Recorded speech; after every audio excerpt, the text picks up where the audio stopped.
Hello everyone, welcome back at Tech ET. The Google Pixel 4a could be landing soon, but there might not be many surprises when it does. A complete specs list has leaked, painting the picture of a competent mid-ranger and warns that an improvement in almost every way on the Google Pixel 3a. According to 9to5 Google, the Pixel 4a will have a 5.81-inch 1080 by 2340 OLED screen, which would make it both larger and slightly higher resolution than the Pixel 3a. The new phone is also said to sport a punch-hole selfie camera rather than the large bezel of its predecessor. As for power, the Pixel 4a will apparently have a mid-range Snapdragon 730 chipset paired with 6GB of RAM, both of which are also up on the Pixel 3a.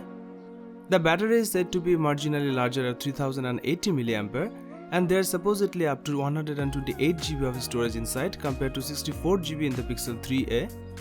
You can also expect 18W wired charging but no wireless charging. One thing that might not be much of an upgrade is the camera, as the Pixel 4a apparently has a 12.2MP rear one and an 8MP front-facing one, just like the Pixel 3a. Finally, the Pixel 4a is said to have a 3.5mm headphone port, and it will be available in both just black and barely blue shades, and as has previously been rumored, it will cost around $399 US.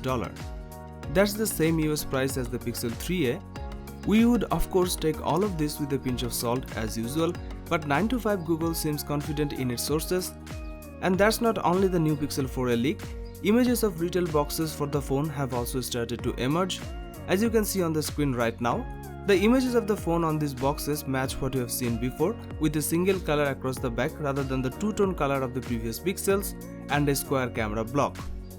The main thing the boxes suggest though is simply the Pixel 4a could launch very soon, because Google is unlikely to start shipping retail boxes far in advance of the launch.